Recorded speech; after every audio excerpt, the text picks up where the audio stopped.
embarrassing. Anywho, well, this is going to be an interesting live stream if ever we have one.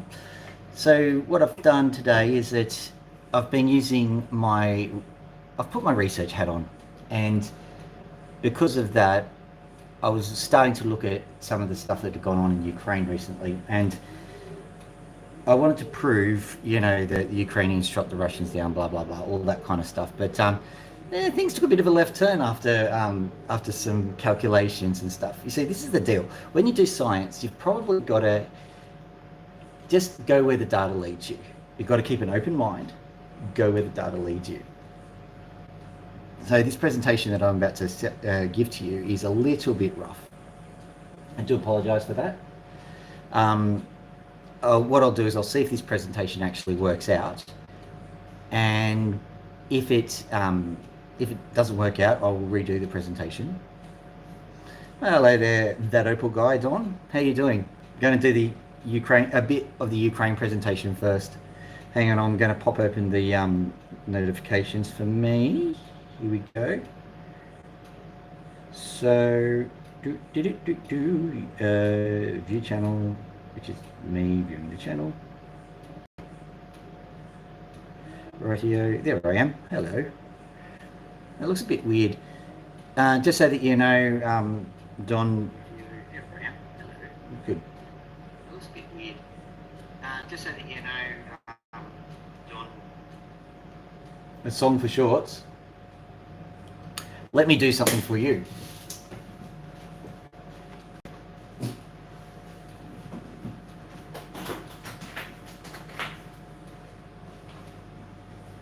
Got a guitar right here. Ha ha. Is it in tune? Don't even think so. That old guy, he's really fried. That old guy, he's pretty short.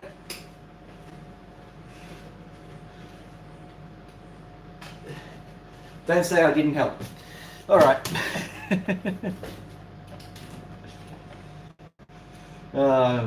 Just got myself a phone call.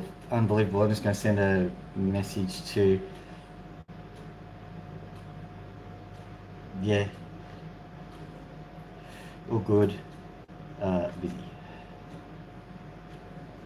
All right. So... now I'm doing the live stream. What I'm going to do is I'm actually going to do that Illusion 76, because I think the conclusions are actually pretty amazing. And I want to be first out with it, to be honest. That's why I'm doing it. So please enjoy this presentation whilst I do that, and then we'll go out, I'll feed the birds, and then we'll go and do some opaling, do some fun after that, because I'm having quite a lot of fun with the opals that I've got. Okay, so what I'm going to do is I'm going to flip this around to the screen. Evu, come on, flip around. Good thing. There we go. I just have to get it right onto the money. This is how I did it last time, because I'm technological.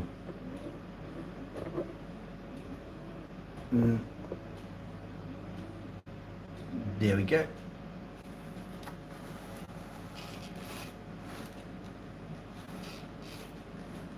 About there, I reckon.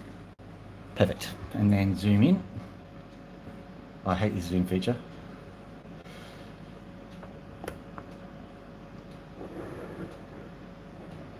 That'll have to do it, I reckon, because it's going to be just too hard to do it with the live stream feature. Okay.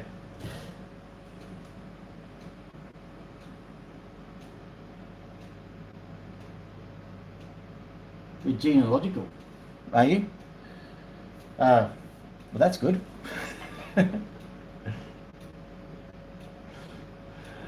Oh dear. And we do meet again. I look forward to some Star Wars puns, but let's get on with this, and then we can get on to the opals. Oh, I just knocked it. Move this up here so I don't knock it again. Right, now let's try that again.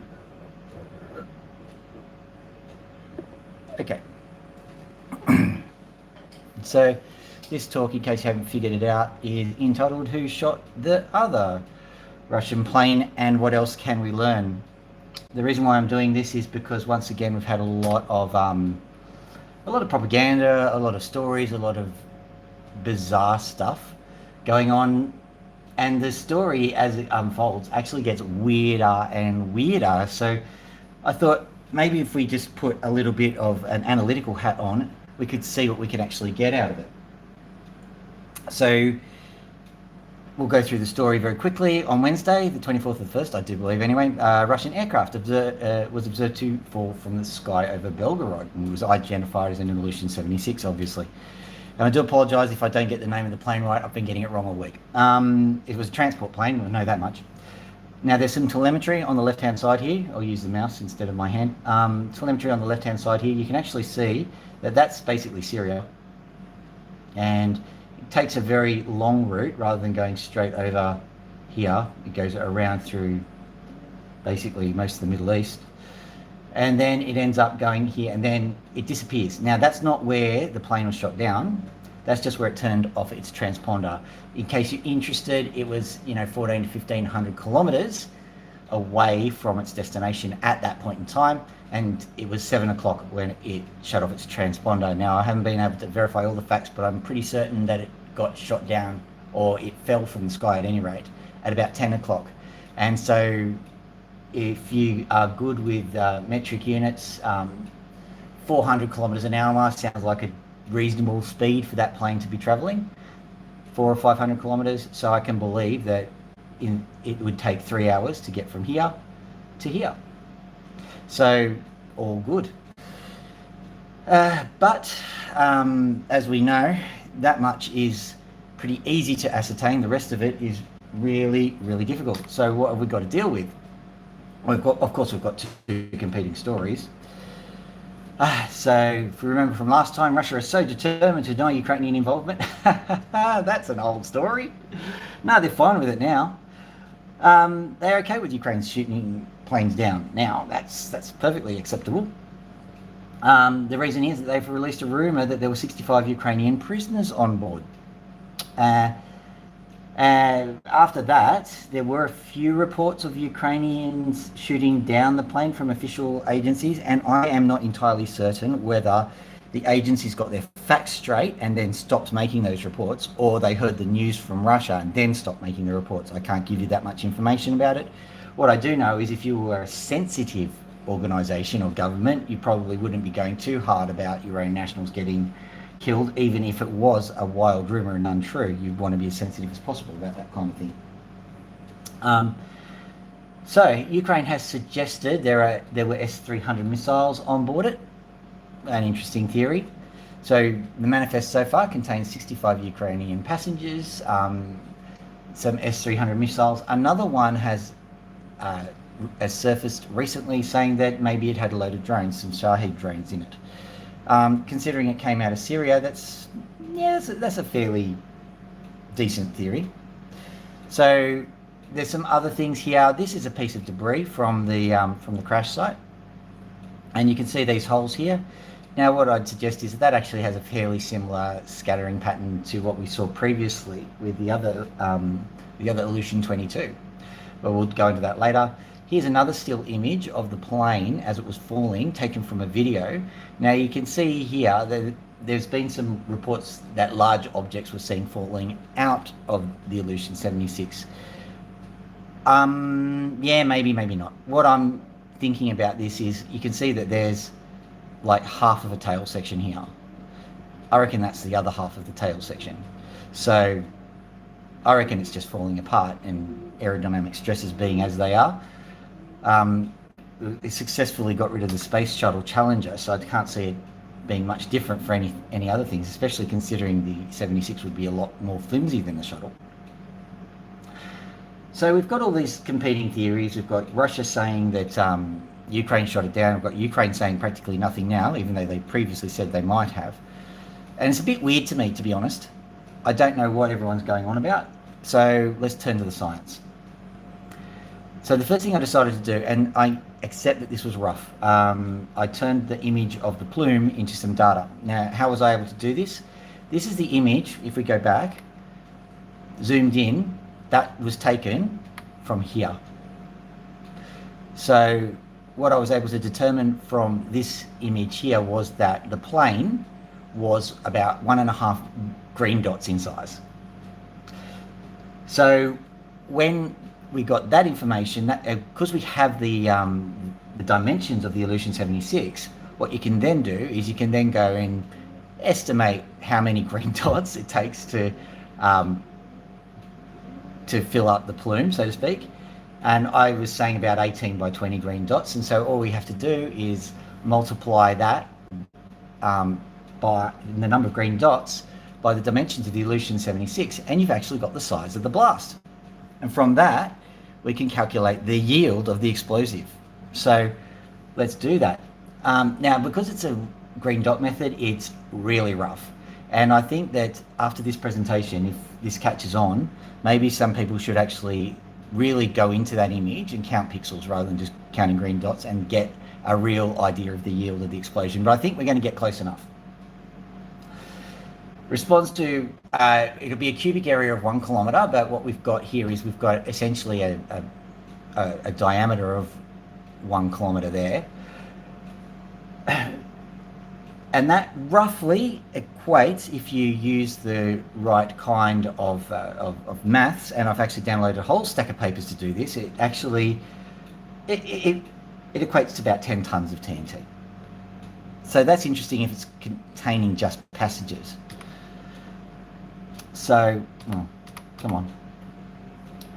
So what we did, well, what I did was I decided to go for 2 ideas. The first one was it was shot down and it wasn't containing passages. The other one was it shot down and it was containing passages. The other one was something else happened and it was containing passages, or something else happened and it was containing passages.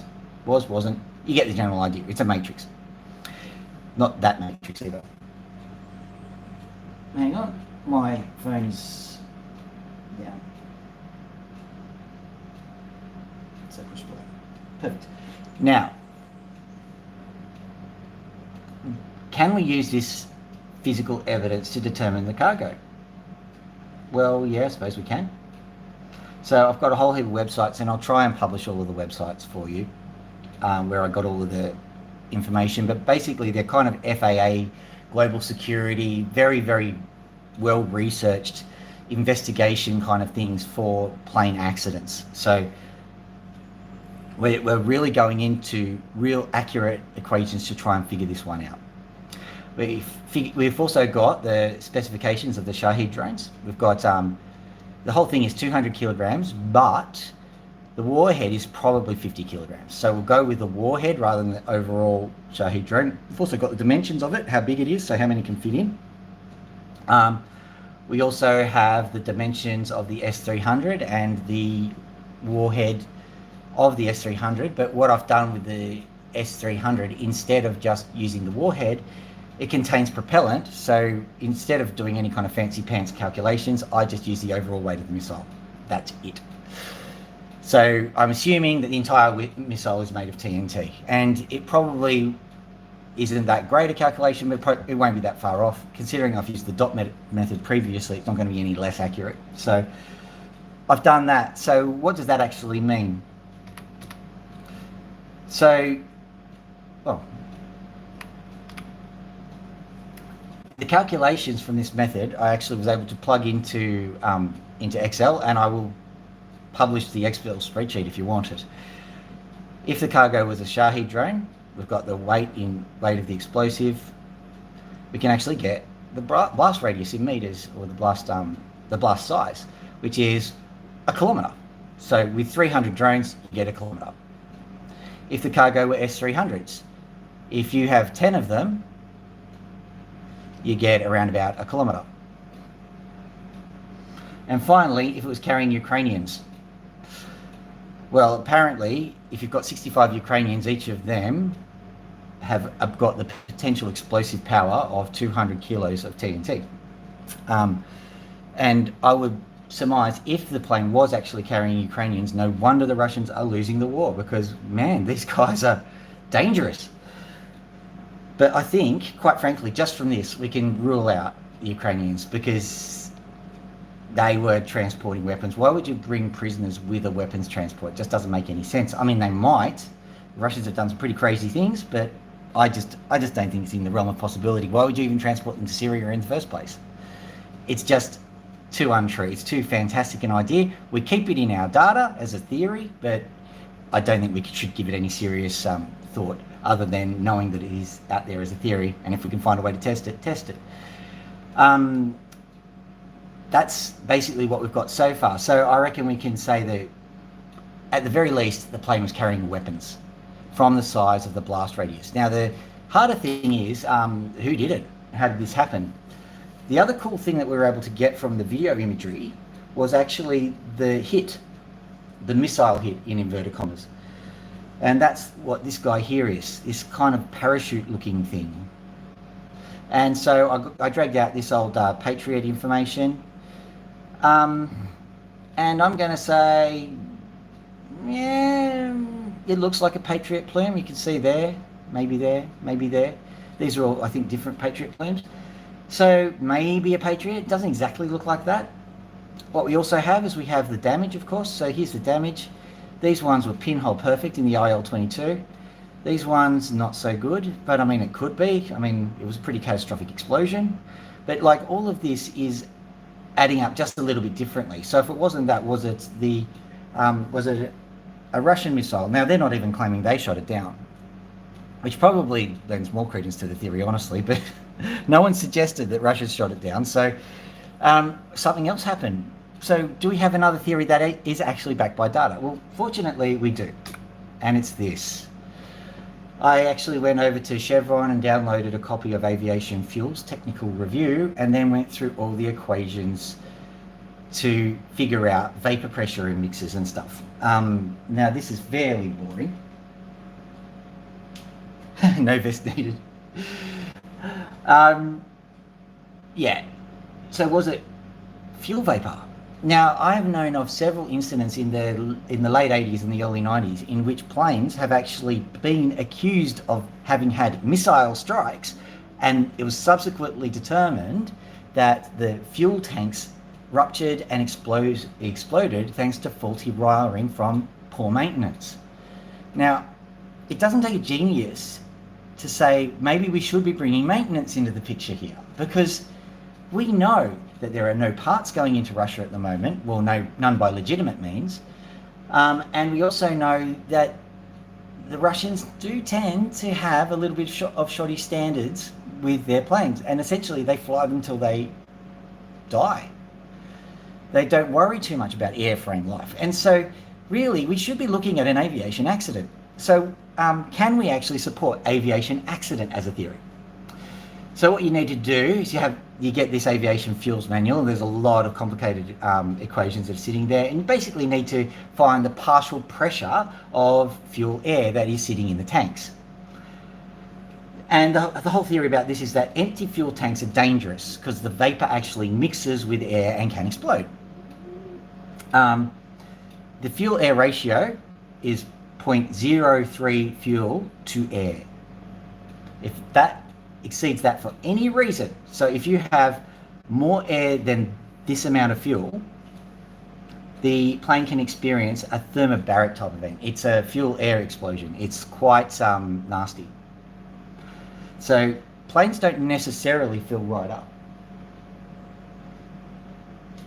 Yes, that's right. The fuel air ratio goes below 0.3. Yes, sorry. The planes don't necessarily fill right up either. It's unnecessary weight. So you usually put as much fuel as is required to get to your destination with a reserve. And I checked, couldn't find a Russian reserve, but there was a Cessna manual and a Learjet manual that I found that said that they advise a 5% reserve. So I thought, okay, we'll work with that. It's pure speculation, and I have not been able to find any other calculations for reserve weights. That's possibly another area of research for people. So what did we find out here? And yes, Opal guy, you're right on the money. What I did was I actually calculated ignition of tanks with 50% fuel and ignition in tanks with 5% fuel. So basically you're just heading into that reserve amount of fuel. And sure enough, you plug in all of the calculations. With 50% fuel, everything's hunky-dory, so everything's fine. But if you have only 5% fuel left, you are actually in a dangerous situation. There is a chance of the fuel hitting the flash point. And if you've got dodgy wiring, you're now in a bomb. Yeah. Yeah, and yes, and Russia will be using as little as possible. So, and it gets curiouser and curiouser. Um, Air has a higher density at freezing temperatures, which actually pushes the equation the opposite direction. It makes things more dangerous, would you believe? It has an cumulative effect on the flash point. And what I would say is at 5% fuel load, there is a higher risk of explosion than normal. And then it just adds up. I had a look at what the Russian fuel actually is, and they actually have a different composition, and the flash point is 30% lower than in other fuels. So not only have you got the temperature acting against you, you've got the fuel acting against you. When we go back to the Bureau of Meteorology data that was going on in Russia at the time, it was -6 degrees at 9 a.m.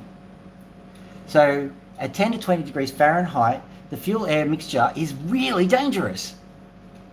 Plus, it's got a massive flash point happening here.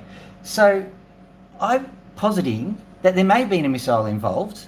That would not have helped, I can guarantee that. But I'm saying it's more than likely that the plane just shot itself down. And it gets more curious. It's happened before. October 19th, 2023, an Illusion 76, exactly the same plane type, burst into flames on takeoff from Pakistan. It managed to land with no casualties. Everyone got off, and then the thing burned on the ground. It was well away from the war zone. No missiles were suspected to be involved. But I got a picture of the damage to the plane, and sure enough, the tail is off. So it's perfectly feasible that the tail will come off under stress. If we go back to that picture that we had right at the very beginning, we now know that the tail section coming off after a fuel explosion is a distinct possibility. So it's all just stacking up.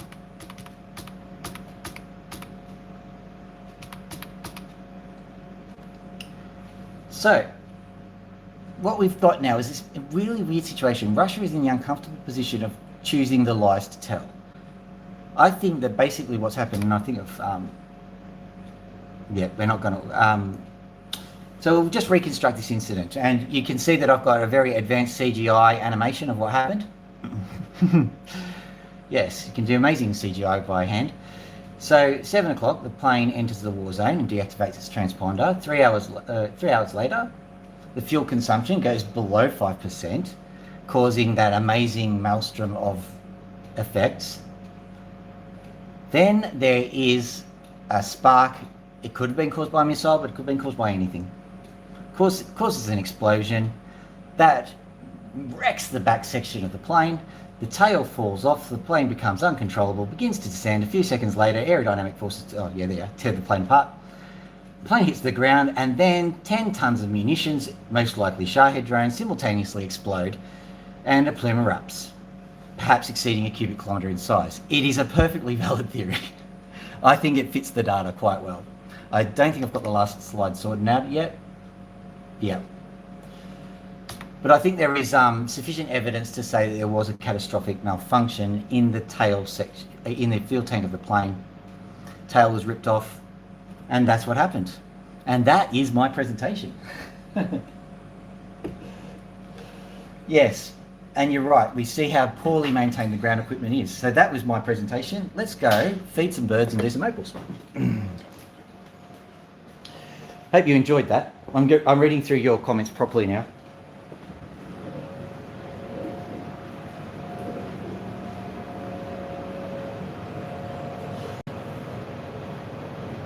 Yeah.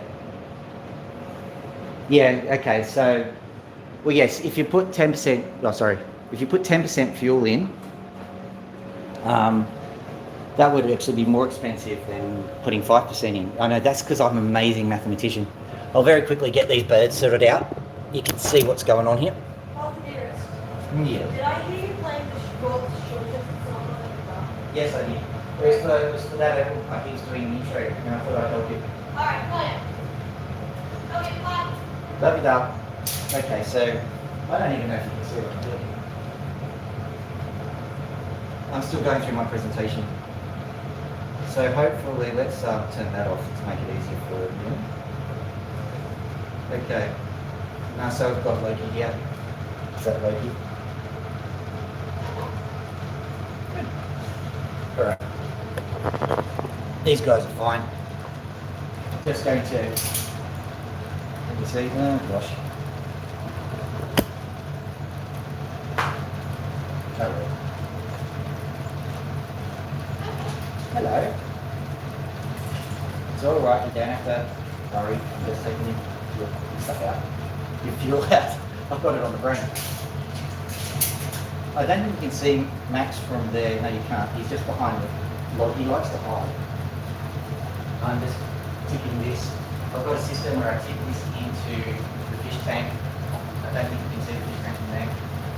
I pick up a little bit of water from the fish tank, just got nitrogen in it. I tip that to the plant. And then I feed the fish.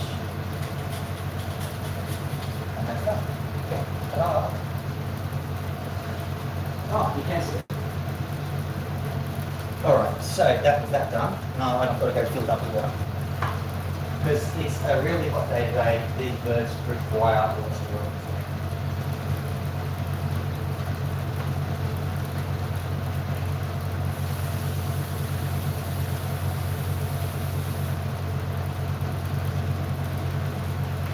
You hear that noise? It's the air conditioner. There you go. Water for you.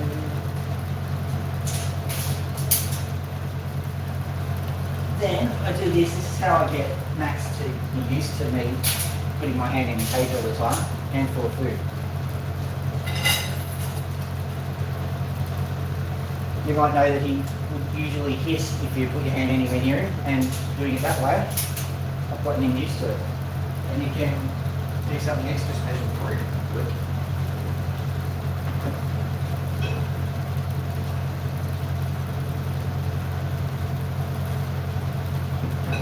These are sunflower seeds. These are birdie heart attacks, really. You see that, Max? See that? There you go. You're happy. Do the same deal with Loki. You'll notice that Loki has not. She hasn't cracked the combination yet. I have high hopes in Loki. She has got out from time to time, but that's only with the weight of the combination will come through certain cuts.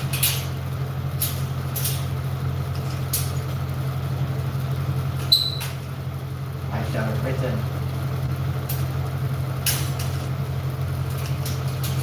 She'll probably delight you with a rendition of Let Me Out of Here.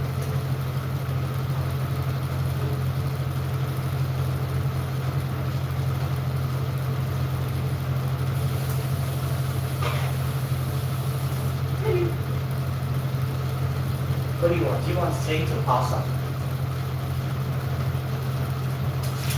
Yeah, I'm getting you done. The funny thing is, you can tell these birds, they really, really like it if you change their water. They really love that. It's their way of thinking you care.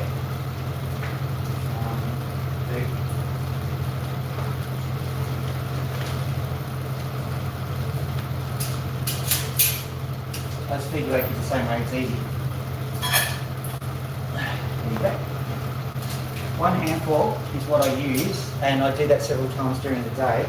Sounds inefficient, but they just go and they push through the bowl looking for sunflower seeds, so they sometimes push it all out. So it's easier to just put a handful in every now and then. What else was I doing? Giving you some treats. That's what I was doing, treats. I'm not going to give you, last time I'm going to give you sunflower seeds. We've only got a few left. The cool thing about having birds is that if the sunflower seeds get all weevils in them, that's even better. Extra protein, they love it.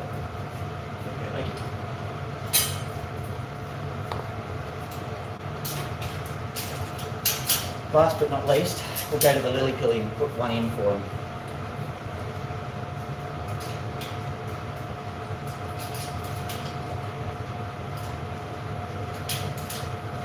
All right, let's go. Where's my phone? Where did I put it? Forget my own head if I ain't screwed on. There we are.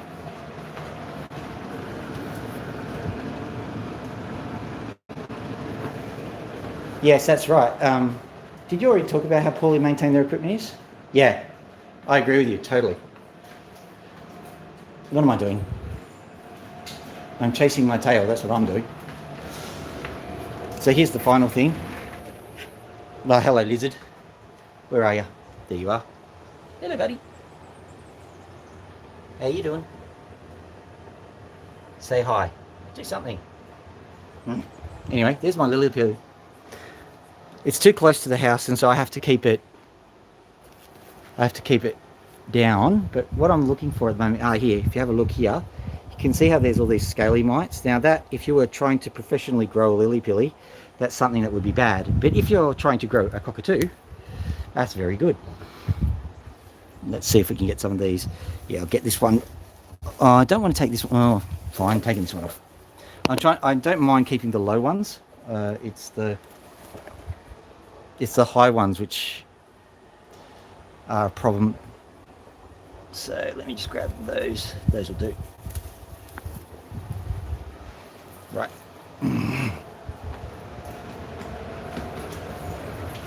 One of the advantages of having an Australian bird in Australia is you can feed them Australian native foods.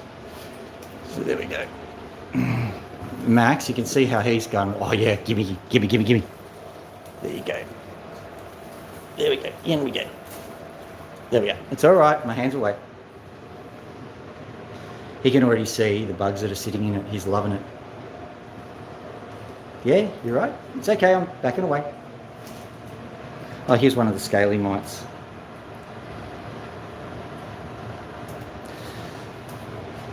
There he goes. Nom nom nom nom nom nom nom nom nom nom nom nom nom nom nom nom. Okay. Last thing is, there was that opal that I had for the presentation. Like, I did a photo with an opal in it. I think it's down here somewhere. That's one of the new ones too. There it is. This guy. It's a good one.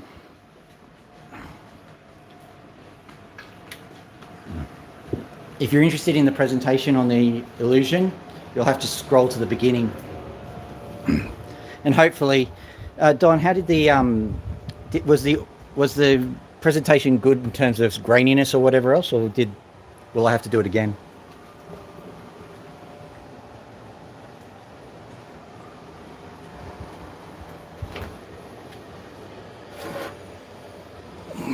Before we get really cracking, let's have a look at these, because they're pretty cool. I've been really trying hard to be good, but honestly, it is so hard. It is so hard to be good when you've got such amazing opals sitting around, so I may have cut a few. Sorry. Let's get this out of the way. This is fly spray, this is a drill, this is another thing. Right, we're slowly getting into the garden and sorting it out. That usually goes there, but we don't need it because usually the dust is contained. If there is a particular issue, I can put it in, and I am hoping to get a kind of a water delivery system just onto here that will fix up most of the issues. But at the moment, all I can do is just clean inside like that. A few other little updates, by the way. I have changed the blade, and so it cuts through like a knife through butter now, so got to be a bit careful. There's the viewing window, just in case we spot that lizard again. Hello. Pity the poor fish is in here now, hey? Pity the fish. Alright, that'll do. I'll probably have to get some more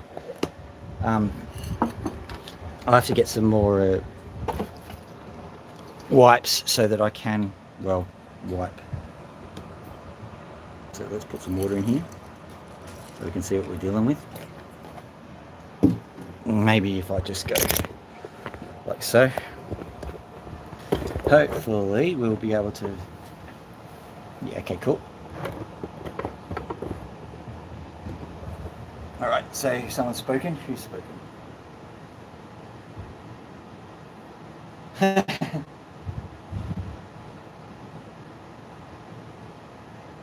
Oh, okay. Yeah, I know. The problem with getting tighter on the screen, there was an issue. It's just it was just at an awkward distance to try and do it. So I do apologise for that. So what I'll do is I'll just keep this over here. Have a look through at some of these guys. Well, actually, get over here. So what have we got? Should I zoom in a bit? Yeah, let's zoom in.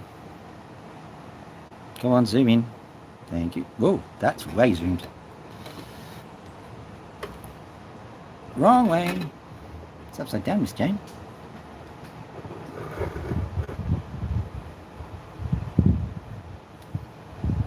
One of these days I'll get it right. Hang on, let me see. I'll use the back of the camera so I can sort this out. There we go. There we go. This looks like red velvet gems, doesn't it? Okay. So, where's my good phone? It's so hot out here. It's going to hit 40 degrees. I think that's over the 100 in Fahrenheit. So this guy I'm excited to look at because I've cut a few of them now. Which one there? So I'm pretty certain that even though there's a lot of sand shooting through it, I can mitigate that sand. Have a look at some of that colour. Maybe you can't see some of that colour. Maybe I have to do that. Nope. Yeah. Perfect.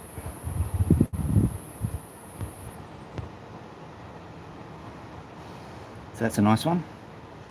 So that's probably going to be one of the first cabs out of the rank, so to speak. We've also got these guys. Look at this.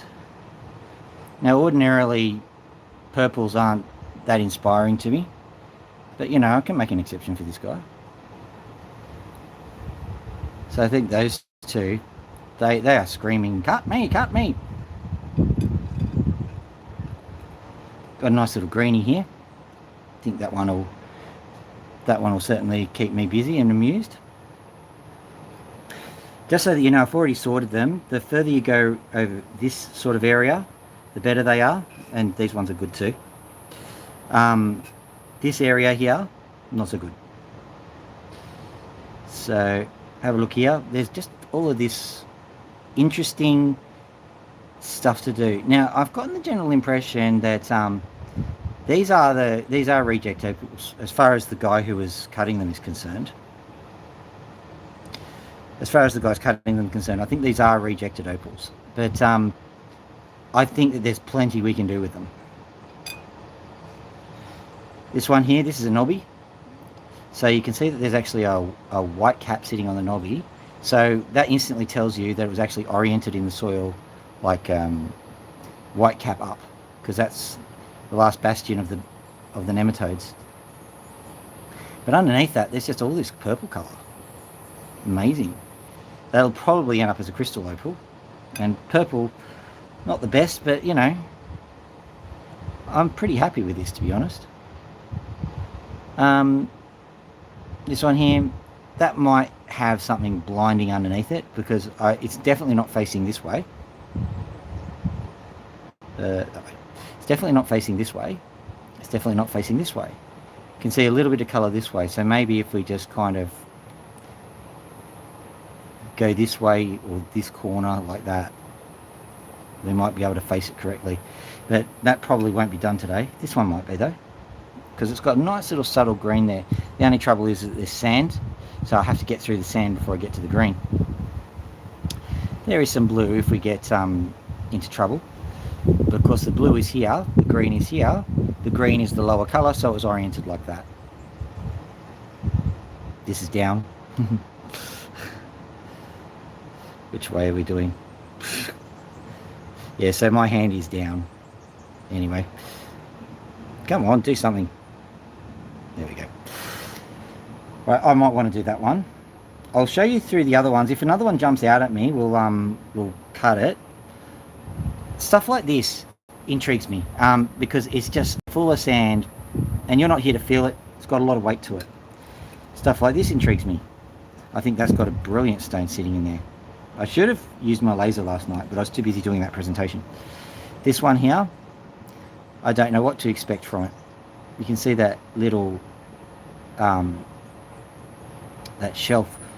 I don't know what that shelf is, that little band of sand material. It makes me worry that it's a fossil, to be honest. I think it is a wood fossil, but I don't know what that is. But over here we've got some beautiful, beautiful opal, and maybe a kernel here. So it could just be that I have to cut through the sand this side to get to the opal, and hopefully that dark underneath will actually bring out the colour. Yeah, I'll use that one. We'll cut that first even. This one here, I don't think it's a particularly amazing opal from, you know, a professional perspective, but I think that's worth having a look at too. Actually, come to think of it, see that band of sand? Let's have a look and see if we can get it to... Yeah, look at that. There we go. That actually split apart in the machine. Yeah, you can even see where... Yeah, perfect. We know where you came from. We know where you came from. Anyway. It's nice. This one's nice. Once again, you've got the sand here. Now, I think the sand goes a little bit deep, but I'm going to be using methodologies that are mainly centered around sand clearance. So I will get rid of the sand first, and then I'll see what I'm left with. This way I'll be cutting things in half and doing all sorts of crazy stuff to these opals. It's what you've come to expect from me.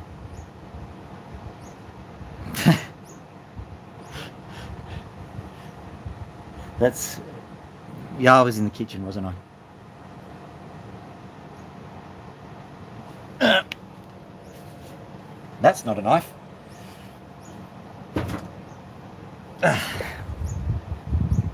Hello, Jay. How you doing? If you want to see the Ukraine thing, you'll have to scroll to the beginning.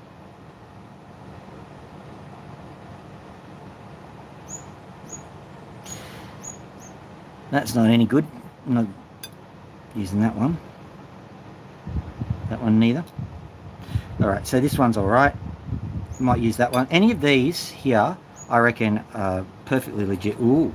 Ooh, ooh, ooh, ooh, ooh. Okay, Opal Guy, would this surprise you at all? At all? If I told you that this is an opal which has got a fantastic face on the tiny itty bitty side. It might face from the top there. So we'll see. Till the top of the hour? Alright, we'll get cracking on the cutting soon.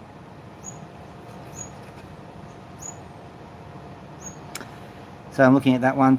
Yeah, that's an interesting one to do. I'm just putting them over here to, you know, to categorize them. There's a knobby. If we've got time, I'll just look through the knobby. For your sake, Opal Guy, I am going to start the cutting very, very quickly. Actually, I reckon I can open this one up. No, can't do it.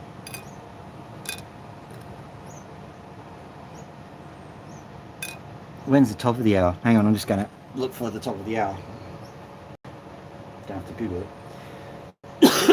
So half an hour roughly. Yeah, that sounds like a good goal for me too. Half an hour worth of cutting.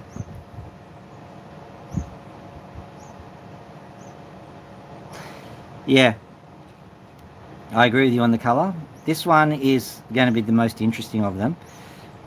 I will encourage talking upon this. Do you reckon if I just cut it and allow people to see the sand underneath? because I think that might be a good conversation piece if I can do it right. We'll see. It might all come apart and I'll have to just cut it normally. That's not a bad one. Once again, the thing is that they're facing at the purple side, and I know that you can get them to go green occasionally. You get also these tiny little ones, and this is why I'm also suspecting that they're rejected. I think a few of them have been rubbed back, like I was saying. For example, this one, I think it's just been cut and they just put it into a package, and I'm perfectly happy to get that because I can get a carrot out of that guy. Just hunting through. Oh yeah, this one. We got to do that one. Got to do. It's mandatory. It's the law. Have to do that one. That one's a nice to have. Nice to have. Now there's that kernel again. So if you remember, there was a green one. That'll actually join onto that one. This one here, also that's a witch's hat knobby, which has got a nice bit of colour shining through. Right, so let's quickly just grab these and just quickly go over them so that we at least seen them.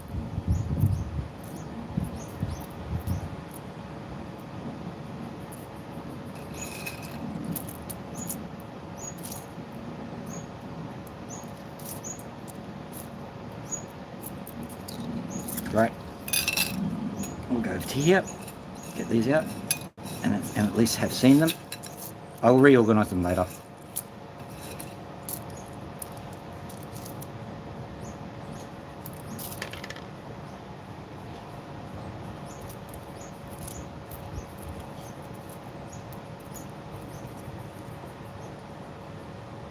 Once again, facing on the side. That one might be a fun one to go through, because if it cleans up, it'll be beauty.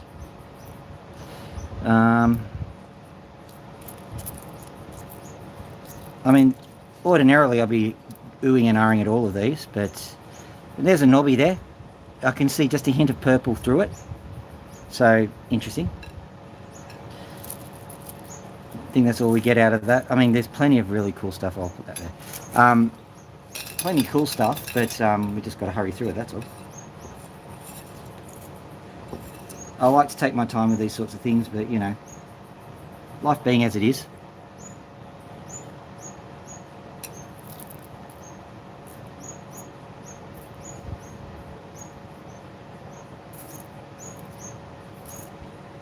Right.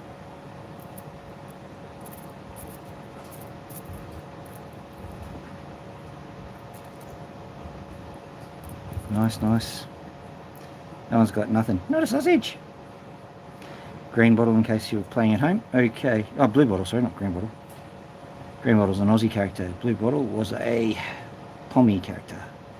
Yeah, there's just a little crack in there. If you can see it.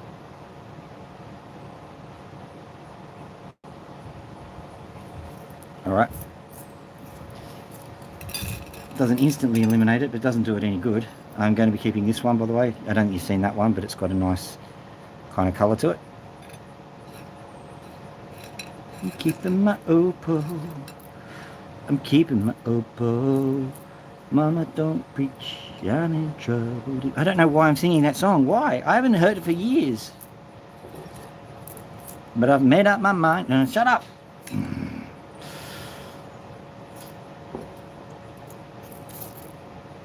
I just got 29 minutes ominously sitting there on my feed now. Ah!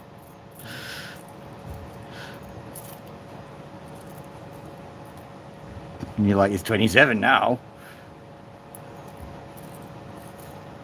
No, lovely. Look at that one. I won't use it, but that will be a good one for later on. That one too. Tiny little pointer there. Good. I think we're done. So I'll just fire up the machine. First things first, let's get your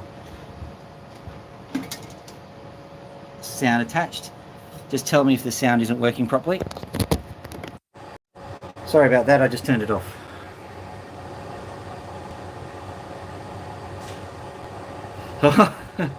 $24. I don't know. I didn't watch that. It's looked a bit bodge. Like I said, I've replaced the thing.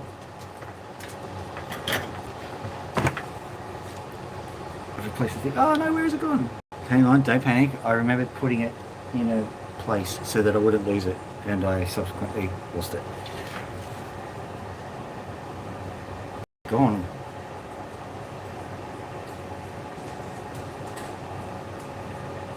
Where has the stand gone?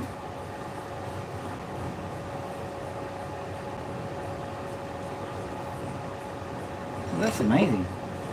I suppose I can use the other stand if worst comes to worst. Let's just check to see it's not in a strange location. Because I did some cleaning. I just thought it was sitting there, ready to go.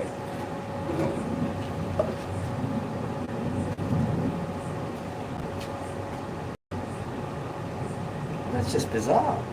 Why would it go? Okay, so what am I going to do?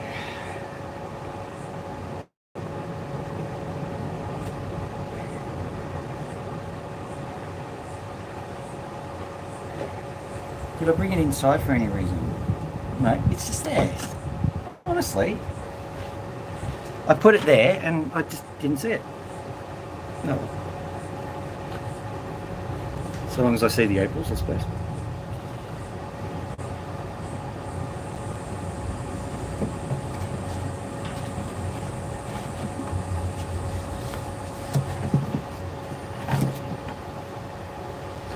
Okay, everybody, are we comfy in there?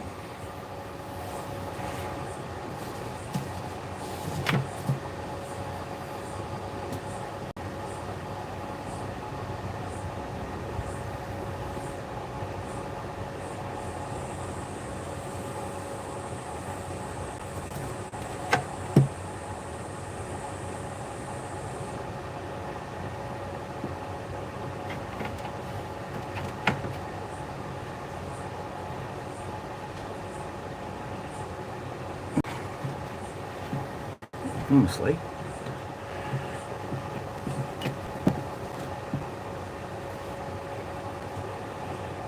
And that's the best we could get on a day like today. So, let's activate the water. Actually, I'm going to turn on some water too because I know it's a little bit low.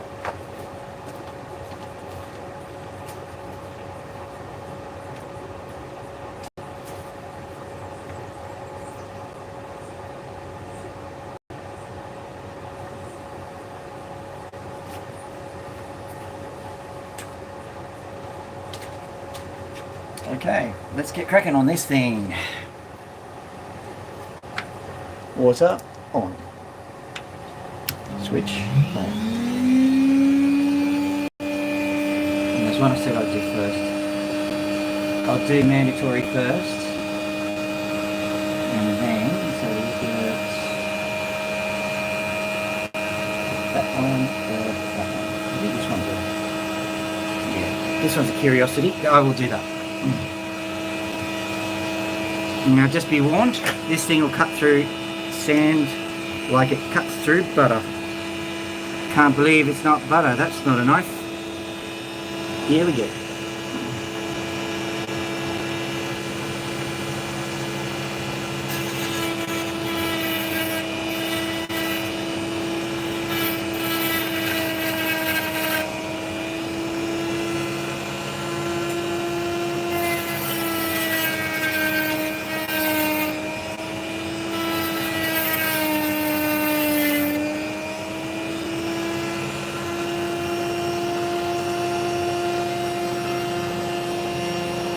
Flies out here, honestly.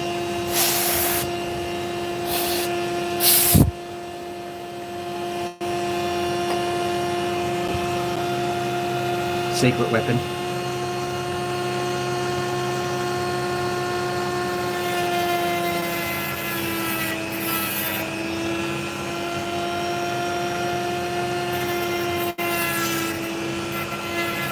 I like to cut along the sand lines just in case there's opal underneath. There's a little bit, but nothing to write home about. Let's just cut along here, see what we get here.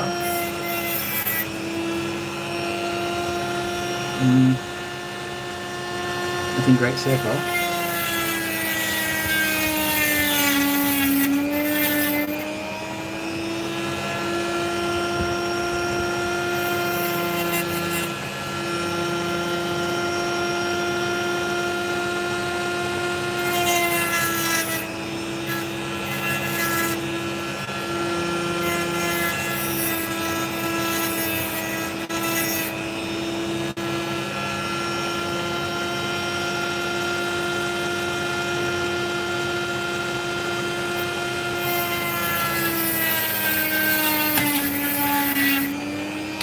Ooh, bad.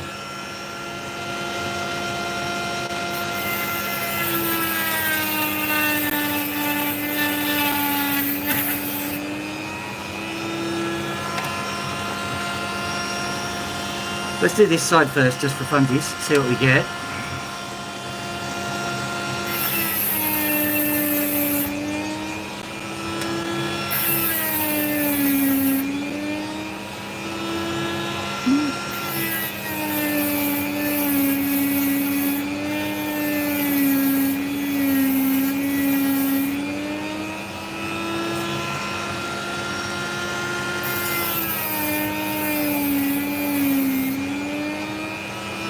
Powder.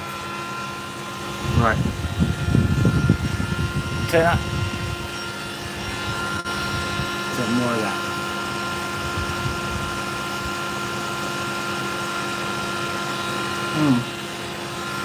So the water's not going too well.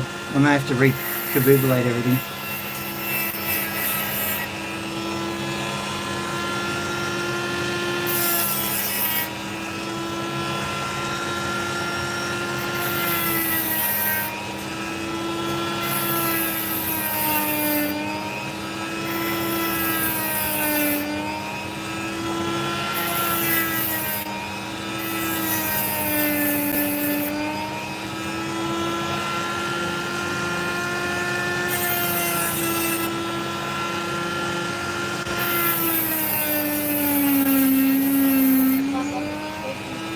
That's alright. What? You're still streaming? Yep. Hi, stream! Be good to him!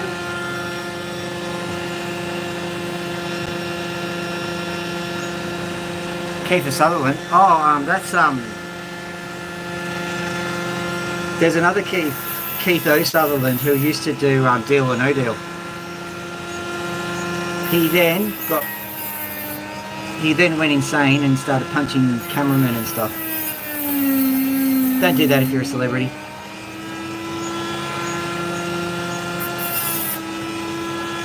I do work in the courts. I wanted to actually. There was some celebrity that had gotten themselves into trouble on Wednesday, and I wanted to actually go out of the courts with my camera on and just show you what it's like to run the gauntlet of journalists. That got me nothing.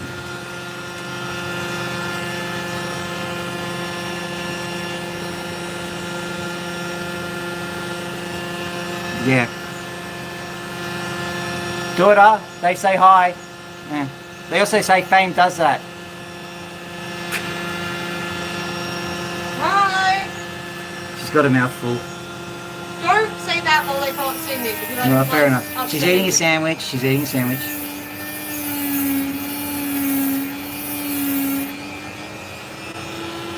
Okay, so there's that section of sand just in there. Lol. I'm reading his thing. Okay, cool.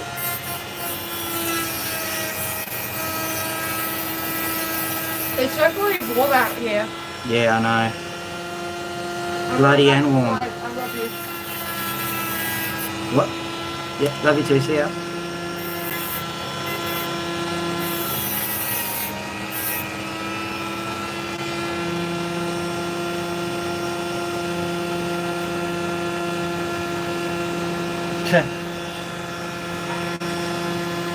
You sound like a woman too. That's what she said.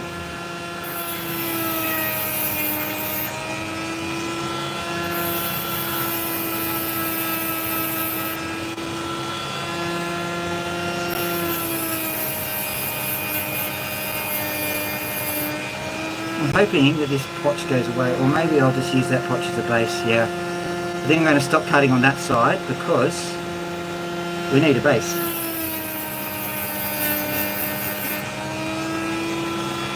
We've got ourselves a base. I only realised in the nick of time, what I'm going to do is I'm going to have a crystal opal on this side and then a base opal on that side. So I'm going to have to cut it in half. That was just poor planning.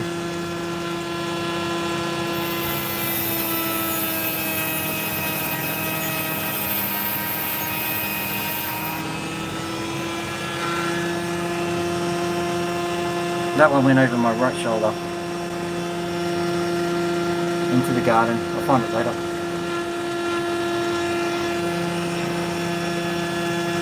We spent all this effort making a opal booth that's perfect and doesn't spray opals everywhere. Really not that good a job of it. Actually, this one's going to be okay.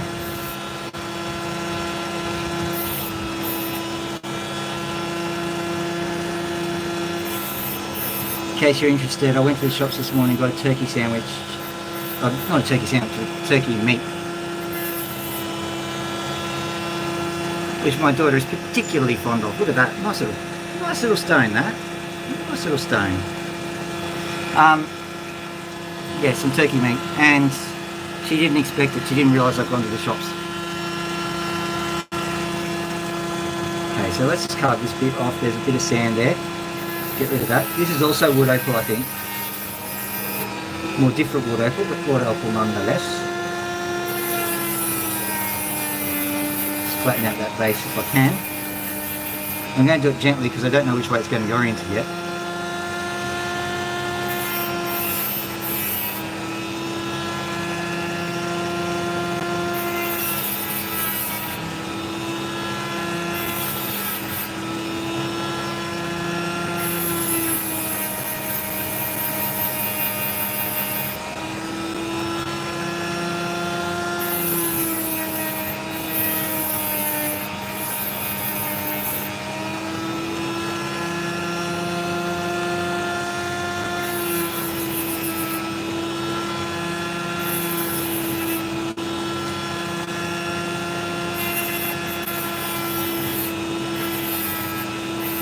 Hopefully I'll get something out of this. Don't have to look at it externally. It's just that grey pot sitting underneath it.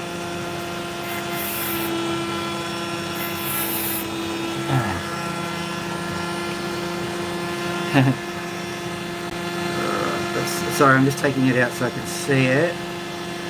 What I think is I'm going to have to face it at a slight angle. So I think what you'll find is that this grey will be all coming off, and I will carving it, see where that grey line is. That's going to be the top.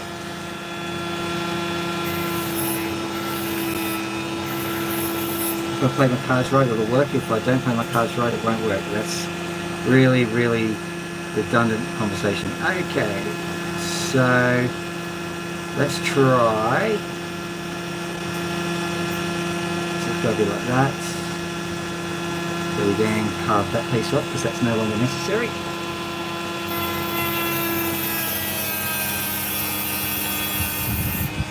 Right.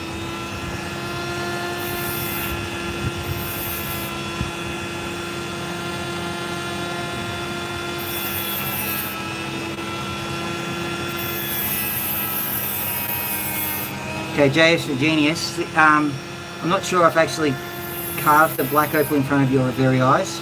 This might be your first one, I don't know. But this is a blackie. But it's not actually the best of blackies because it's just a little bit too dark. So you want to have something, the reason why you like black is that the colour really pops out. I mean, it'll be a nice opal because the back colour is there. If people just go by the numbers, there'll be an N whatever. N1, so it'll be okay, but it's very hard to get. I don't know if you can even see, it's very hard to get the colour out of it. You might be able to just do a few little tricks underneath it to lighten it up, but other than that, no, yeah, got it to lighten a bit doing that. Well, I'll polish it up, see what it looks like. Can't complain, certainly can't complain. Alright, I think that's the opening gambit done. So let's go have a look at what else is there. Let's go and deal with just a mess of sand. Because these sand messes, although people don't like them, I reckon they are a treasure trove. To me, they are anyway. Look at this guy. He's a complete mess. So what we'll do is we'll very carefully and gently go through it, see what we find. It may stay a mess. Not looking good so far. There's a bit of colour over this side.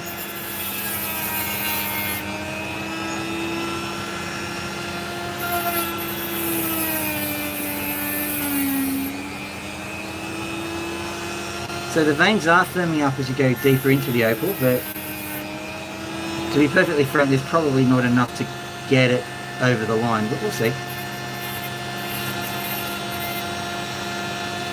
I'm very gently excavating the sides here because I think I can, if you can manage to keep one of the veins intact, you've got an opal. Probably one of the more delicate procedures you're going to see an opal cutter do. I think I missed that bit.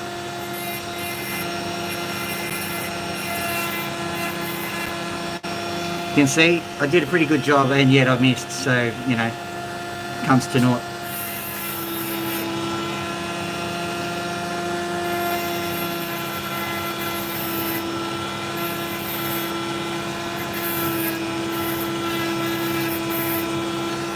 Very hard to do. I'm glad that I've got the really sharp blade sorted though. It would have been impossible with the blunt one.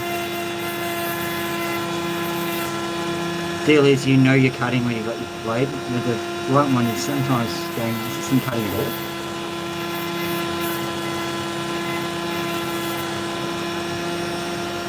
That's giving me my answer, I think. We've got nothing but sand all the way through it.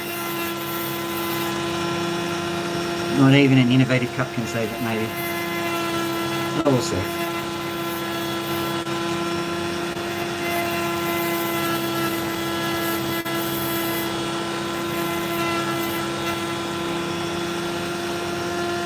There is a little bit of hope on this side, but not much.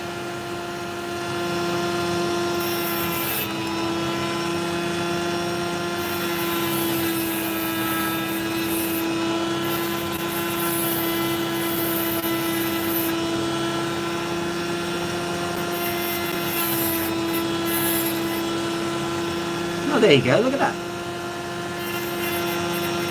If I get something, it's going to be a sheer miracle.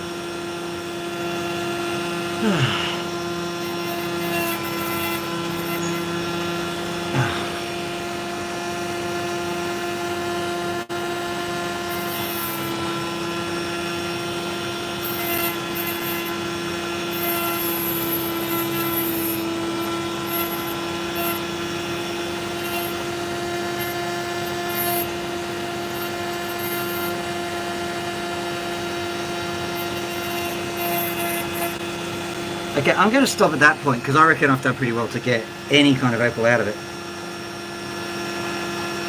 Maybe if I'm feeling bored I'll have a go with it, but I think that that's the best we can do with it.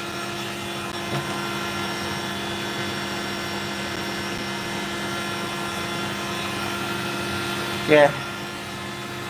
Alright, this guy will be probably a little bit better suited to our needs. So let's go. And then it's nice to be able to delicately cut through sand when you know there's probably a purpose to it.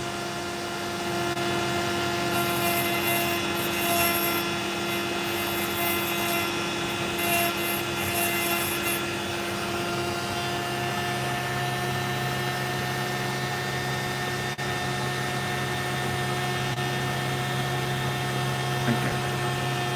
The moment I thought Loki had escaped. That would have been worth looking at.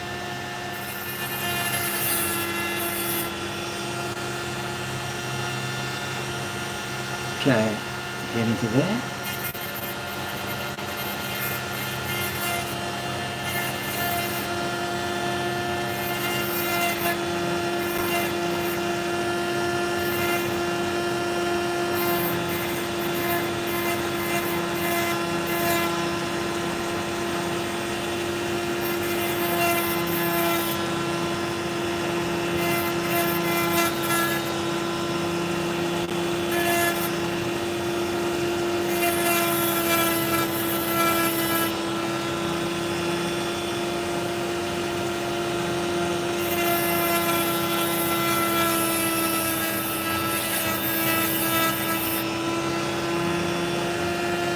Anyway, I'm going to cut that little piece off and hopefully that'll face from the other side. I am not hoping that's going to...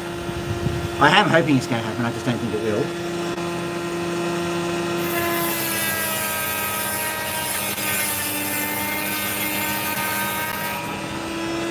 Okay. You just have to grind that bit off, I suppose.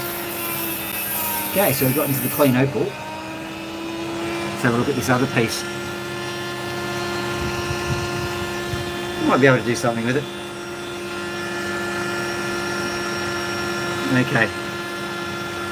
I don't know what you can see, but this side is the piece that's speaking to me. And also, if you have a look, it's really quite deep. So what I'm going to do is I'm going to cut it in half.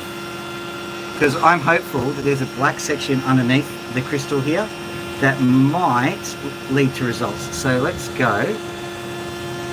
No risk, no reward is what I say. Right in the middle, hopefully.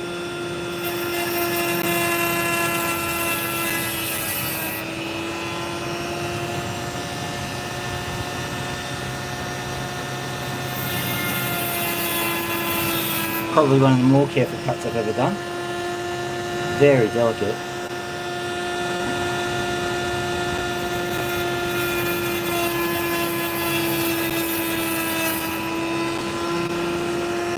Once again, I'm glad that I changed the blade. It would have been impossible. Well, it wouldn't have been impossible. It would have been much harder. Having said that, I just did about.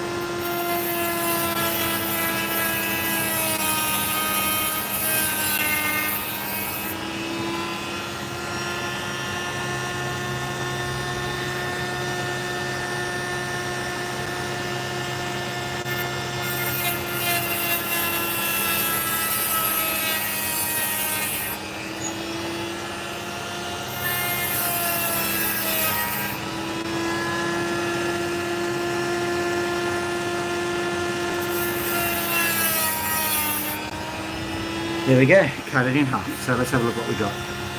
We've got this side here, and I think just leaving it, oh no, yeah. Oh no, that's not too bad. Let's just give it a bit of a swizzle. I definitely think the other side is the better side, so it was worth doing. And this is not too bad, so I think we just did a good thing. Now I'm going to cut this in half like this because it's just too thin, it's wedge shaped, so I'm going to cut that in half again. One will be a doublet, the other will not. One will be in the drink. Can't believe it.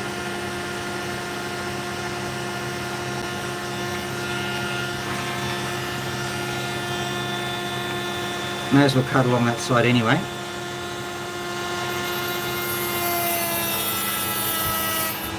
It's actually a good thing that it cut like that because I can make a little drop out of it. There we go. There's our drop. There's a solid. Very small solid. This is the way it's going to face, that way. So I'll just very carefully.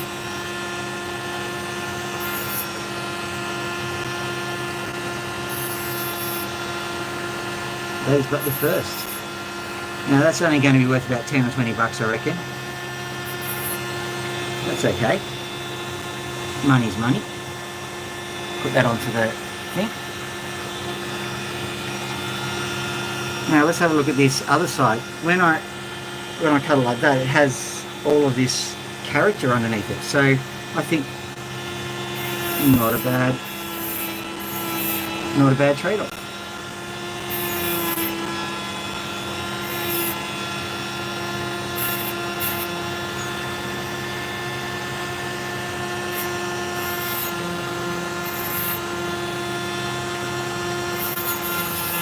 There's our kernel. I must have cut it nearly perfectly along the kernel. Yeah. Of course, I don't believe it's the kernel. I think it's the way it's cooked.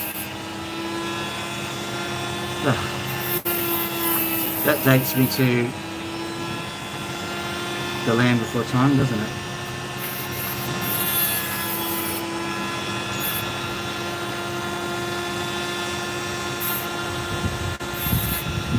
Still don't know which one side to face. I think face is this side. We've got plenty of options with it. Okay, this is too aggressive, so I'm going to have to smooth it later. So I'm dopping it now.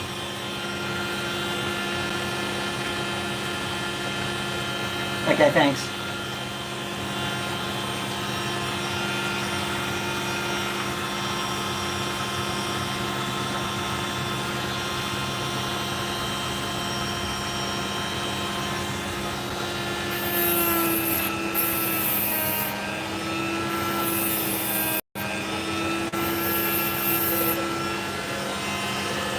This one was just sitting here and I'm just getting rid of the sand from it because it's got some nice opal sitting underneath. And we'll get on to the other things.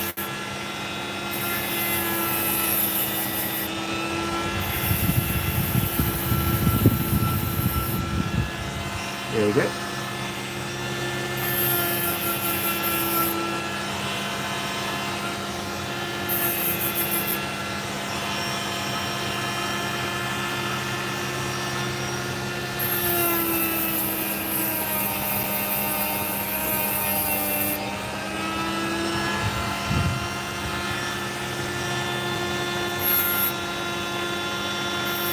I don't think we can call this one a black opal, we can call it a dark opal though.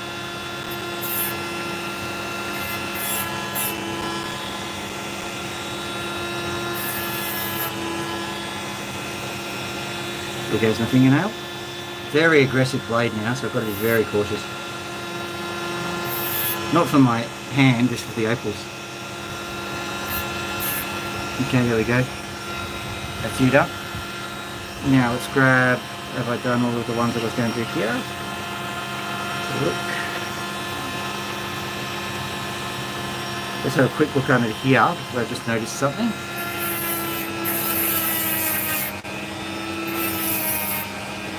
This is the knobby that I did before, but I just noticed a few little details, and so I'm going to make sure there's nothing fun sitting underneath it. Besides, this cutter can just cut like a knife through butter. So yeah, we're getting a little bit of interest from here, but I don't think it's quite good enough. Sometimes this is a blue-grey kind of opal, and they're the best opals to disappoint.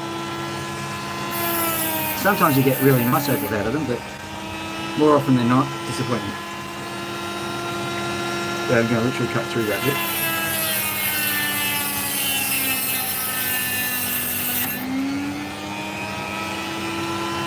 When you slice through, you get two slices of the pie, so to speak, because it shows you which side it's facing from both angles.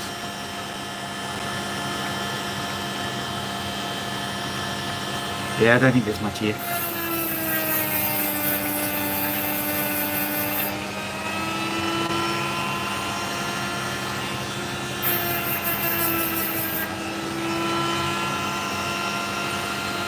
It's always just that hint, but never anything major.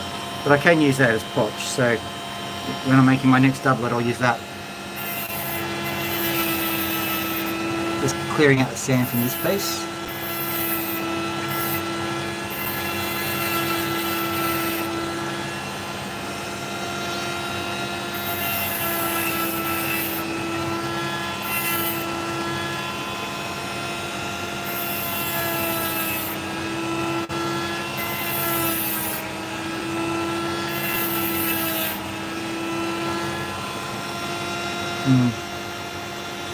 Cut this bit off and then I'll leave it. It's not that interesting.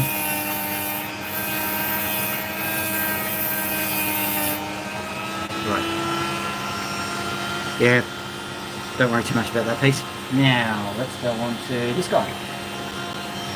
This guy is a nice little, hopefully, black crystal opal. Oh, pardon me.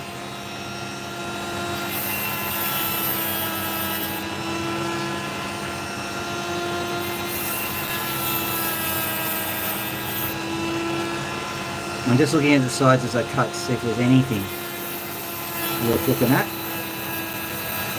But what I'm really doing is I'm cutting away the thin parts, just so I'm not tempted to keep it on the opal.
Okay, so because it's so aggressive, I am going to leave it like that.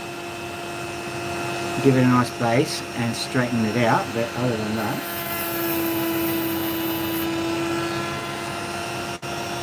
yep, that's going to be topped. It's a nice little, very, very colourful opal, that one.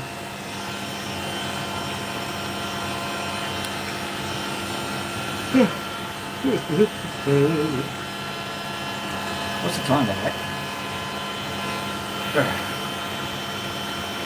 1:09 in the afternoon.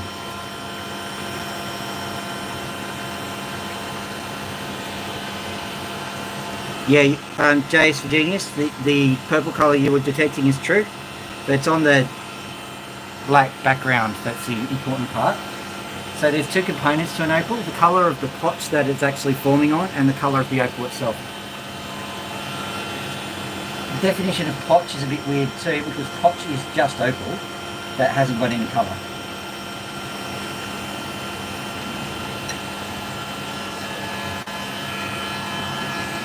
Okay, have a look at this guy.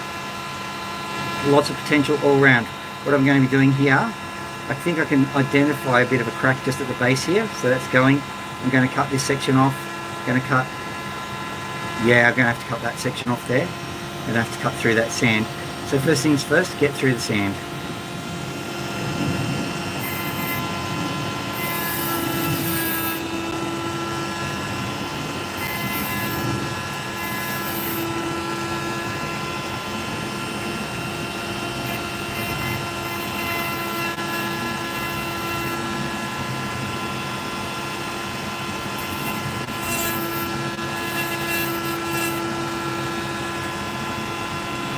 Okay, cut through that piece there, I'd say.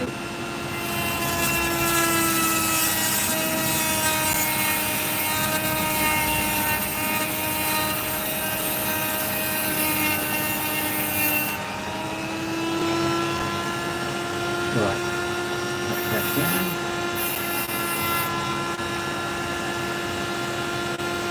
Okay, cut through here. And angle it away a bit though.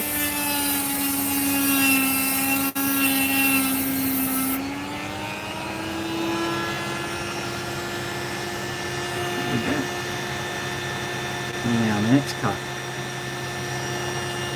This one is corner here, yeah, along the corner.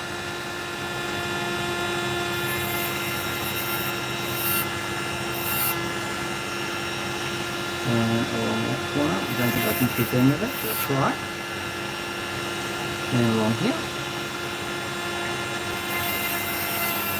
And angle it away again because I'm trying to conserve opal. It's all well and good having a nice piece of extra opal, but if you do it at the cost of the big stone, then that's not worth doing.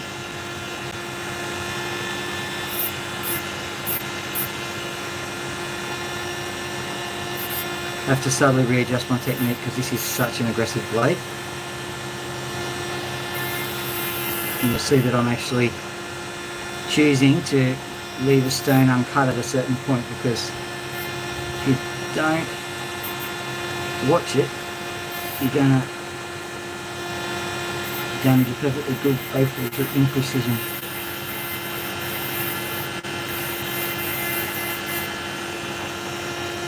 Come on, you can get through there.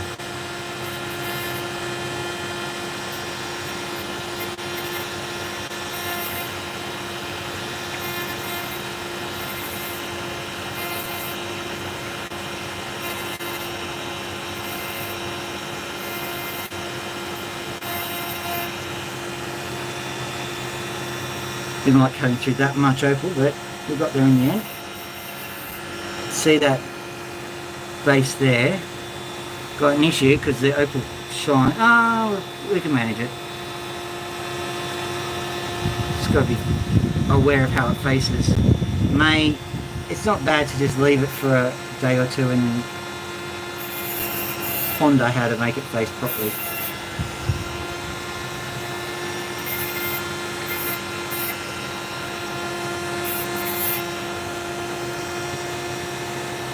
Okay, so what I'm going to do is I'm going to leave that there and I'll have a look at that under the sun and stuff. and that will turn into quite a nice stone, probably about a carat.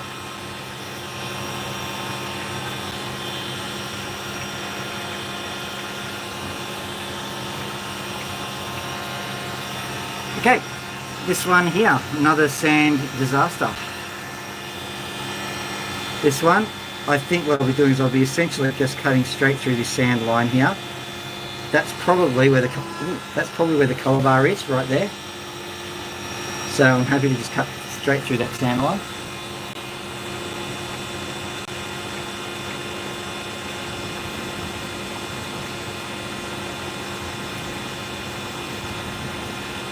Yep, you've got it right. Potch opal is exactly the same composition as ordinary opal, except the little spheres haven't done their job and they haven't turned into shining, wonderful goodness.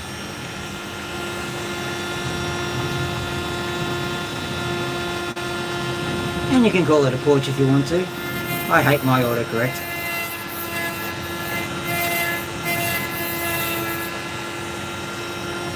Probably should call it Porsche, that's better.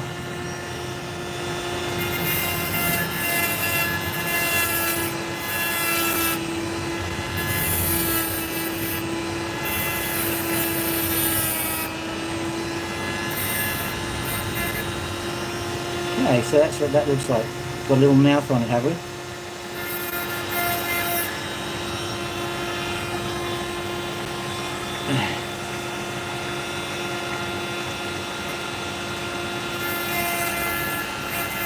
So enough of these, I get a potch.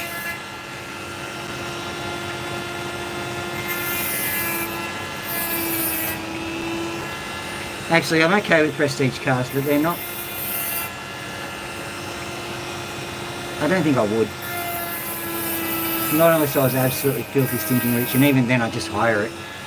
Because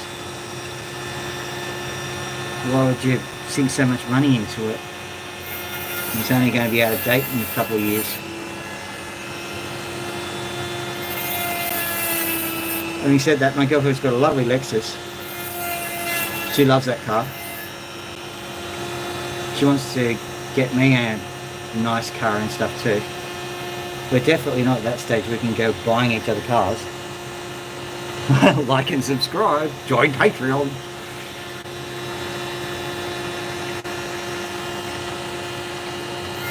Play Raid Shadow Legends with my special code.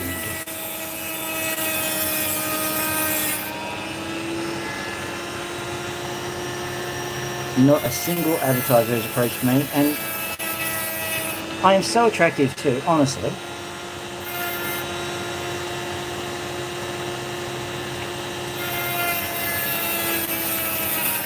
Whoa, there it goes.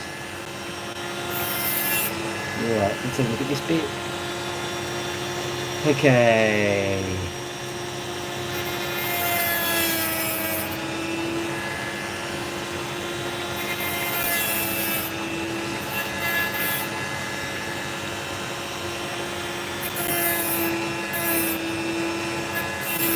I'd be okay with leasing a few. Yeah, I'd lease a car. That's what I'd do. I'd also buy a... If they get the technology to get cars navigating streets, I'd get an electric car that can navigate the streets. And just set it loose and say, go collect taxi fares. I suppose I'd do that.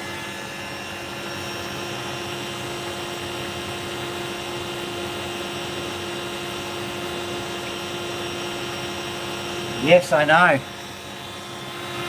Not that I'm counting. 971.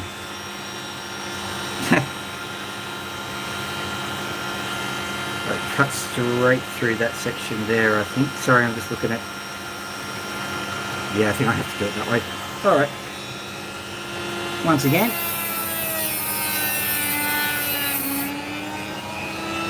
I think why people get upset with these tiny little stones is they get tiny little stones. That they might get them singular. Have a look at Justin from Black Opal Direct and see how he does his. He really just hacks into them. But he's also got a lapidary tool which isn't the same as mine. And I will posit that this thing is cheaper and superior.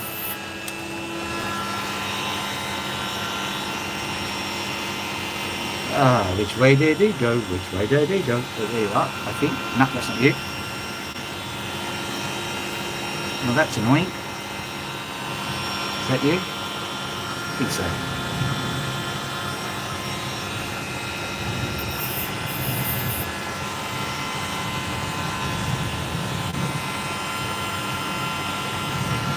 Here you go.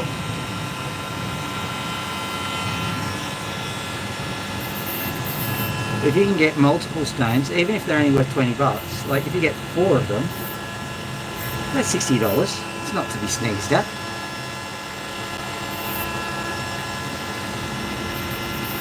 You might sell one of them for 50 bucks and the other 2 for 20, so you get 90 bucks. So that's worth your time. There we go.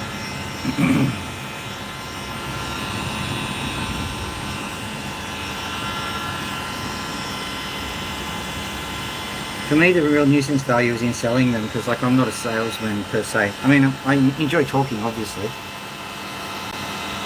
but I don't enjoy just going to people's place and saying, buy my wares, buy them now or else you'll die. Just not me.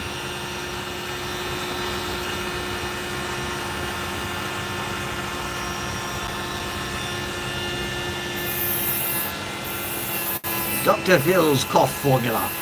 Yes, take one of these and your cough will go away. A certain amount of, how do I put this, deception that's required. And I don't hate people doing it. You've got to earn a job. But there is a certain amount of soul selling involved in that, I think. Having said that, I was just asked to, I won't explain what, but I realised that there, even in statistics, there's a huge pressure to, how do we say it, tell untruths. I'll leave it at that. So, you know, maybe everywhere's got some of that.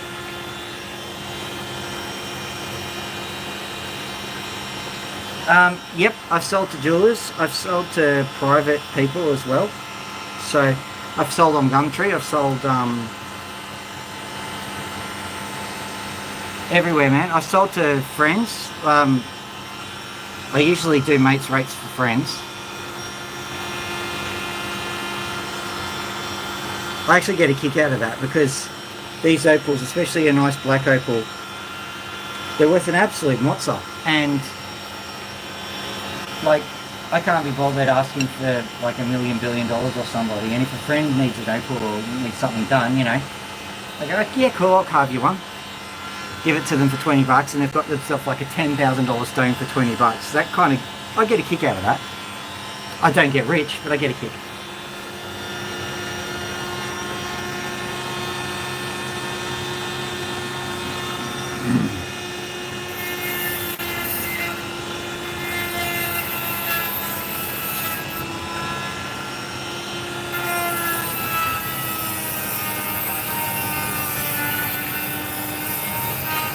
Opal business is, shall we say, transient. It's probably because I'm, like I said, I'm actually better at cutting the stones than I am at selling the darn things.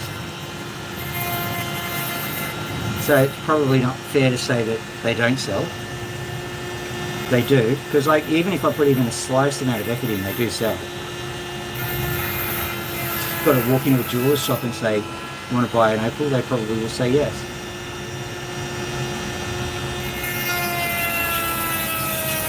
But like I said, I'm not a salesman.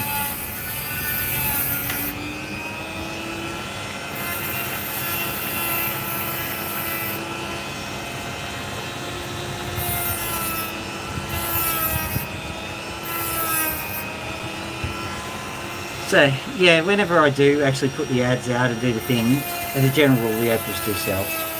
So yeah, pretty good side gig. But once again, I'm doing a lot of work with that whole statistics thing, and I would prefer to keep that job, so I'm not going to necessarily, you know, spend mucho effort on that. If for, well, you might get a good long-term return, and I think it is a nice retirement income. But whenever you work for yourself, it's not guaranteed. I can remember working for myself when I did my degree.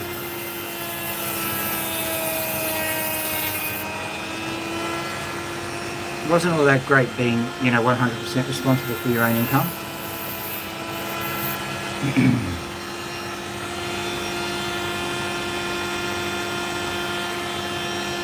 Some people like it.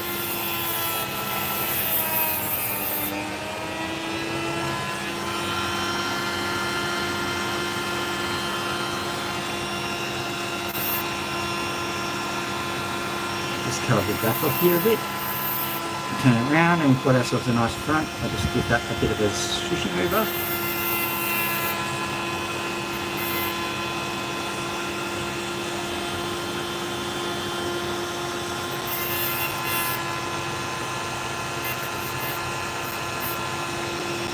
I think doing the maths and statistics, like I love doing the Opals, don't get me wrong, but the maths and statistics and all that sort of stuff, I found a niche in which I can actually make a difference. And that presentation I made, it was from being able to research, helps me to be able to find out stuff. So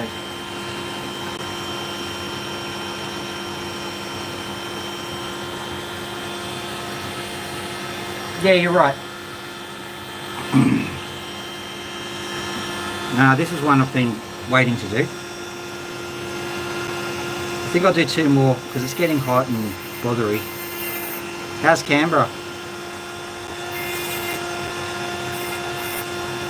Oh, look at this, look at this, look at this. You're here for this one.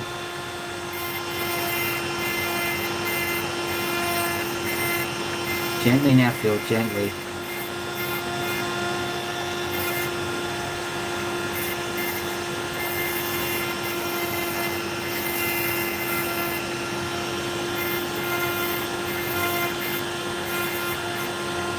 Oh my goodness. Got to very carefully cut through this layer because it's very thin on this side. Have a look at this.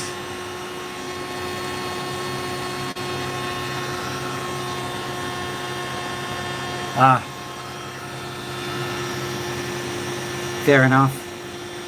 Okay. Time to concentrate because this is a cracker.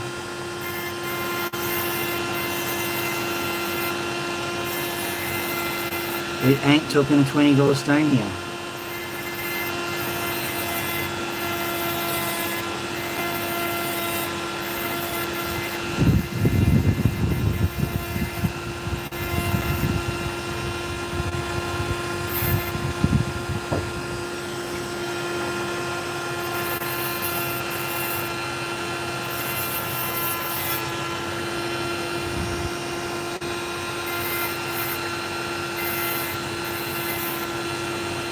Okay, so I'm going to finish after this one because this is highly stressful.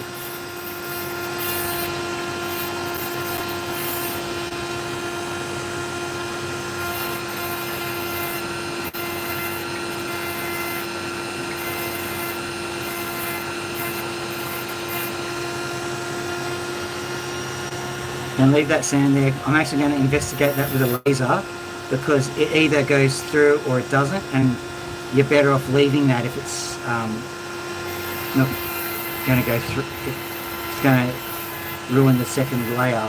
So, but look at this. Look at that. Oh my giddy aunt. Okay, here we go.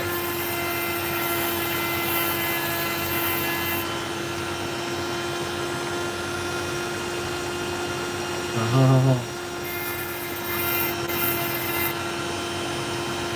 Don't want to jump to conclusions, but I would say I have just made my money back.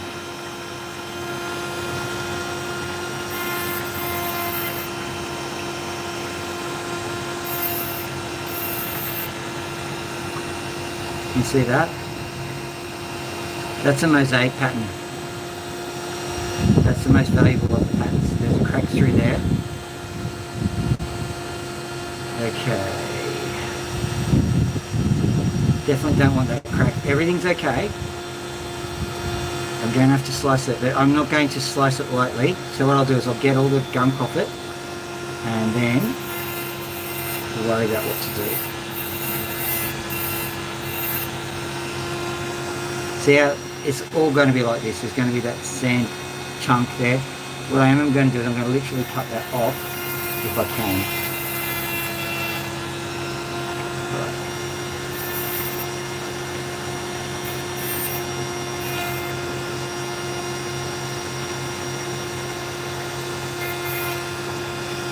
So we'll stop and have a look at this. This is probably going to end up being 2 stones, and both of them are going to be worth a fortune.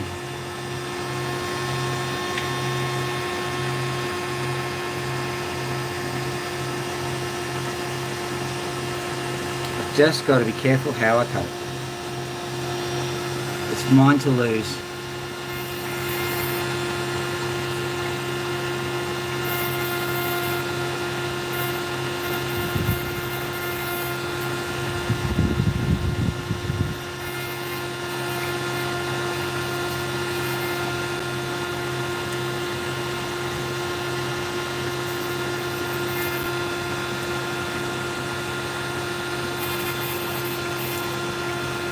Don't get too greedy, Phil. Don't get too greedy. Come on, we can do this.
I think I'm going to go for freeform. If I can keep it like that, almost got a natural heart shape. Oh my goodness. Wow. Okay, I've just got to cut the back. Hopefully I don't ruin it here. Back's just as important as the front, as I say. We cut too hard. This time around I'm keeping the sand there because I may have to cut that section. Yeah, that section's going.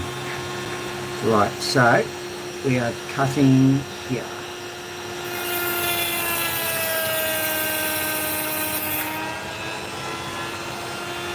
Oh boy.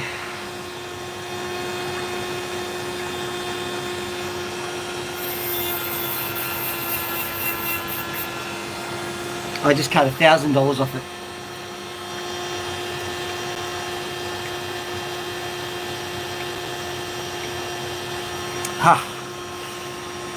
I don't regret that decision. It's just after I did it, because like I was just acting on instinct, and after I did it, I'm like, wow, that's a bold move.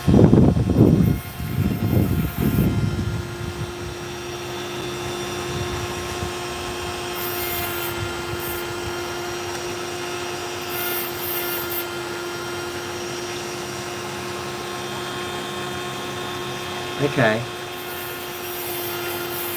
That's a 2.5 carat stone there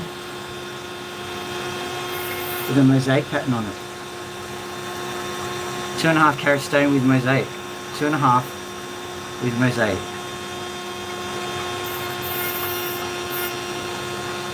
Yeah, sure. Yeah, right. That happens every day. Sure. Sure. Of course it does. All the time. Sorry, I'm in a bit of shock. This is 2.5 carats. 5k American, I suppose.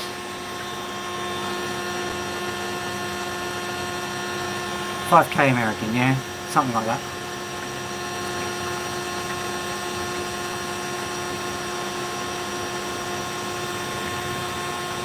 That's why I'm a bit stressed, because we are starting to talk telephone numbers when we're dealing with stones like this.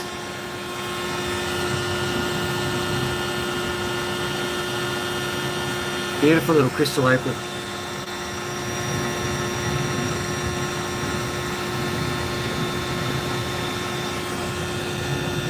Gently does it now, gently does it. Gently does it. Gently now, you can do this. Gently now. Gently now, come on. Gently now, gently now. Gently now. Each fraction of a gram that I cut off it is substantial.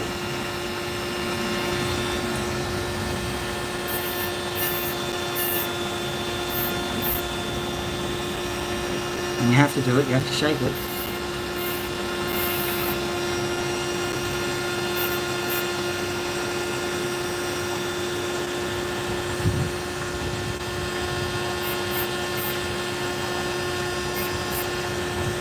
When you start this up as a hobby, no one tells you that there'll come a time when you suddenly realise you're cutting a super duper expensive stone, and there's every chance you could bugger it up. Even now there is.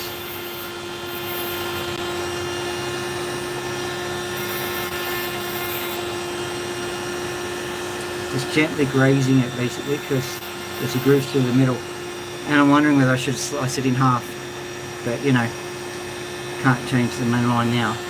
I've got the worst of both worlds, probably that. It's coming good anyway.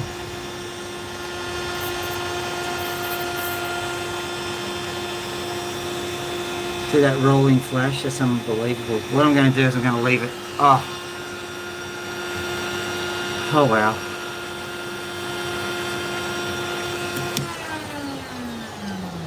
Let's show you. Let's go out in the sun.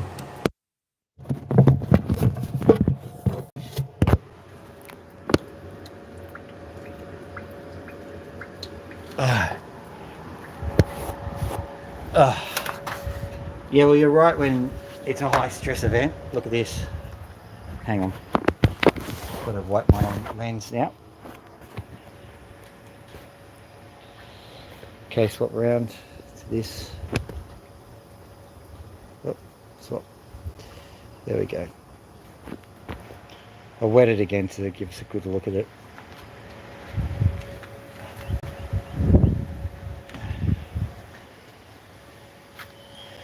So that's what it looks like in the sunlight, and it's not even remotely shined up.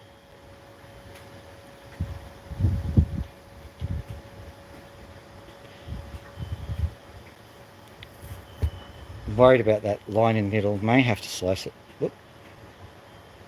If I do, I do. Yeah, I might have to slice it into two 1 carat stones. That'll significantly change the value. I've only got $2,500 worth of stones there now. Oh. Okay, I think what I'll do, before I make any decision like that, there's all the stones I cut, go inside and have a cold one and relax, because, wow. Now, if you're going to feel sorry for me for seeing that crack and possibly having to lose a couple of thousand, don't, is all I say. because if you remember me saying I just cut off $1,000, that $1,000 is still there somewhere. It just flew off the machine, and I can cut that into a stone as well. And I thought it looked like roughly a carat. So even if I have to cut that stone in half, a carat a piece maybe, if I have to do that, then I've still got that other one, so I might be able to get 3 sister stones at 1,000 a piece. That's not to sneeze at. That's pretty epic. Don't you think, Loki? Don't you think? Do you want to scratch? Do you want to scratch? Alright. I'm going to go clean up, settle myself down, try and work out, what to do with all my riches. Oh dear. It's okay as far as the heart stuff is concerned, mate.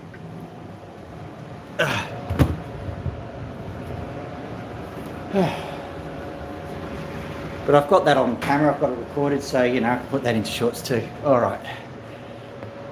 Say hello, Max. Say goodbye, Max. No.